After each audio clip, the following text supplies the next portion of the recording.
7, 6, 5, 4, 3, 2, 1. Shalom semuanya. Sekali lagi shalom. Haleluya. Kita akan mulai ibadah kita, saudara. Mari sama-sama kita siapkan hati kita.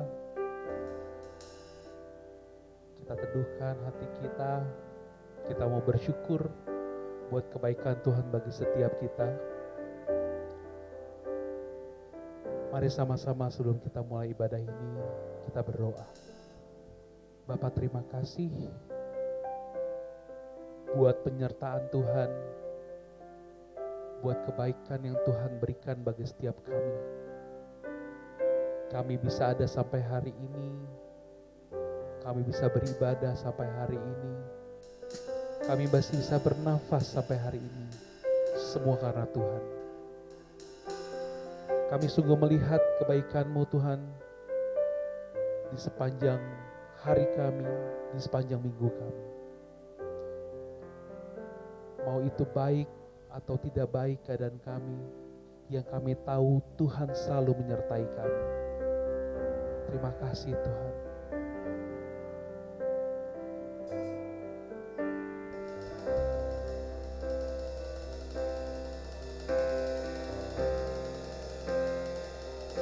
I love you, Lord, for your mercy never fails me. All my days I've been held in your hands. From the moment that I wake up until I lay my head, I will sing of the goodness of God. I love you, Lord. I love you, Lord, for your mercy never fails me. All my days I've been held in your hands. From the moment that I wake up until I lay my head, I will sing of the goodness of God. All my life you have been faithful. All my life you have been faithful. All my life you have been so, so good. With every breath that I am able, I will sing of the goodness of God. And all my life you have been faithful. All my life you have been faithful. All my life you have been so, so good. With every breath that I am able, I will sing of the goodness of God. I love your voice. I love your voice. You have led me through the fire, darkest night. You are close like no other. I've known you as a father. I've known you as a friend. And I have lived in the goodness of God. Mari angkat tanganmu, saudara. All my life you have been faithful. All my life you have been faithful. And all my life you have been so, so good. With every breath that I am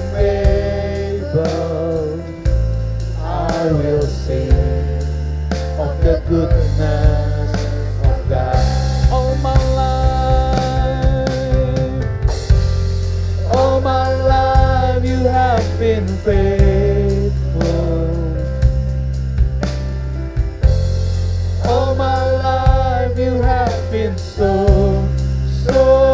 good. With every breath that I am able, I will sing of the goodness of God. Biar jemaat sendiri katakan lagu ini. I love you Lord, I love you Lord.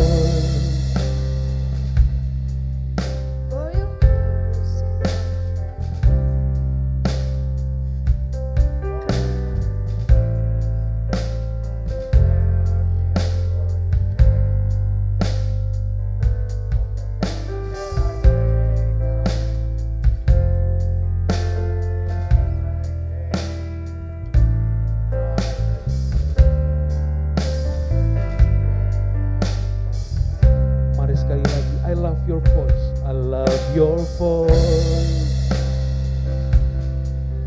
You have led me through the fire, in darkest night.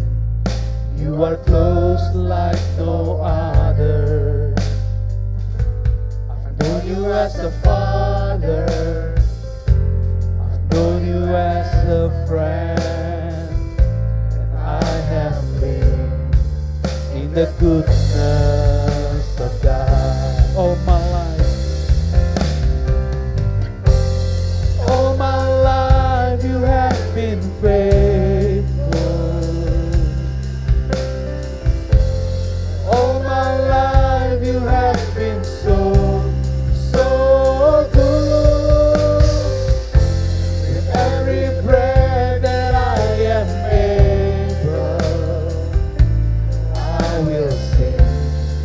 of the goodness. Mari sama-sama kita bangkit berdiri saudara. All my life you have been faithful. All my life you have been so good. With every breath that I am I will sing of the goodness of God. I will sing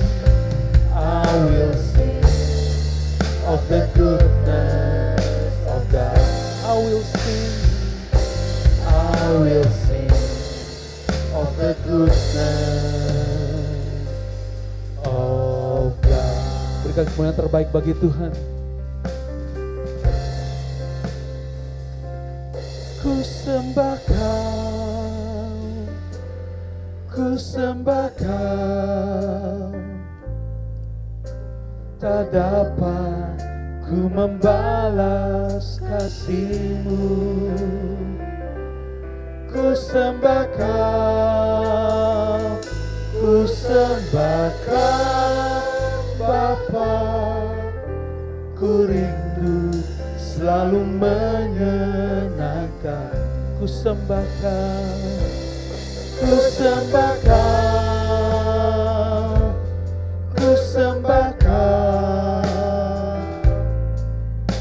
tak dapat ku membalas kasih-Mu. Ku sembah Kau, Bapa, ku rindu selalu Mari angkat tanganmu saudara. Ku sembah Kau,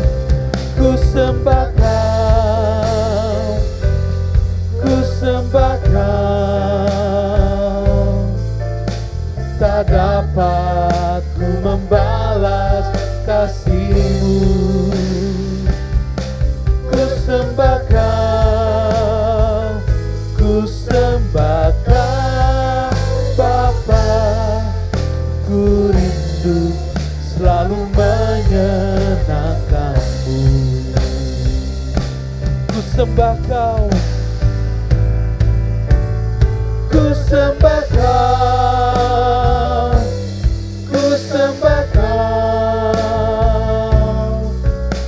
tak dapat ku membalas kasih-Mu. Ku sembah Kau, ku sembah Kau Bapa, ku rindu selalu menyenangkan. Mari sekali lagi ku sembah Kau, ku sembah Kau, ku sembah Kau. Tak dapat ku membalas kasih-Mu. Ku sembah Kau, ku sembah Kau Bapa, ku rindu selalu menyenangkan. Ku rindu selalu menyenangkan. Ku rindu selalu menyenangkan-Mu.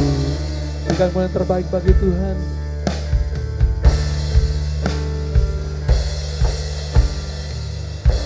Benar Tuhan, itu kerinduan setiap kami untuk menyenangkan hati-Mu Bapa. Terima kasih Tuhan. Tidak dapat kami membalas kasih-Mu ya Bapa. Terima kasih Bapa, hanya di dalam nama Yesus mari yang mencintai Tuhan sama-sama katakan amin. Haleluya. Boleh lihat kanan kiri Bapak Ibu Saudara, boleh lihat belakang. Berikan salam, berikan senyuman yang paling lebar Saudara. Haleluya. Mari kita bersuka cita. Mari kita memuji nama Tuhan. Haleluya.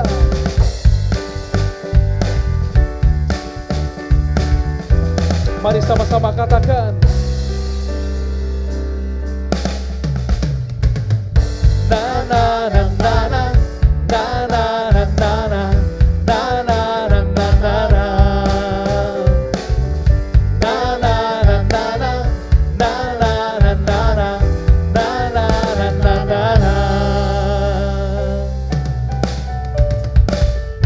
Haleluya, ku memuji-Mu Tuhan, karena kasih-Mu tak berkesudahan.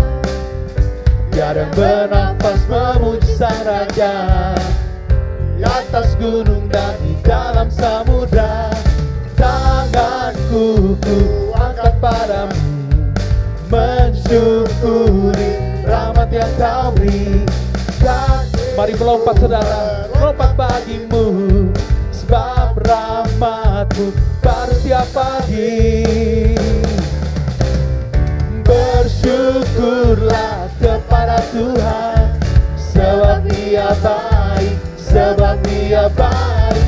Bahwasanya untuk selamanya, kasih setianya, kasih setianya. Na na na na na na na na na na na na na na. Haleluya, haleluya, ku memuji-Mu Tuhan, karena kasih-Mu tak berkesudahan. Jarang bernafas memuji Sang Raja, di atas gunung dan di dalam samudra. Angkat tanganmu, ku angkat padamu, mensyukuri rahmat yang Kau beri. Kakiku melompat bagi-Mu, sebab rahmat-Mu baru setiap pagi. Bersyukurlah kepada Tuhan, sebab Ia baik, sebab Dia baik. Bahwasanya untuk selamanya, kasih setianya, kasih setia. Bersyukurlah kepada Tuhan, sebab Ia baik, sebab Dia baik. Bahwasanya untuk selamanya, kasih setianya, kasih setianya. Na na na na na na na na na na na na na na na. Haleluya, ku memuji-Mu Tuhan, karena kasih-Mu tak berkesudahan. Jarang bernafas memuji Sang Raja, di atas gunung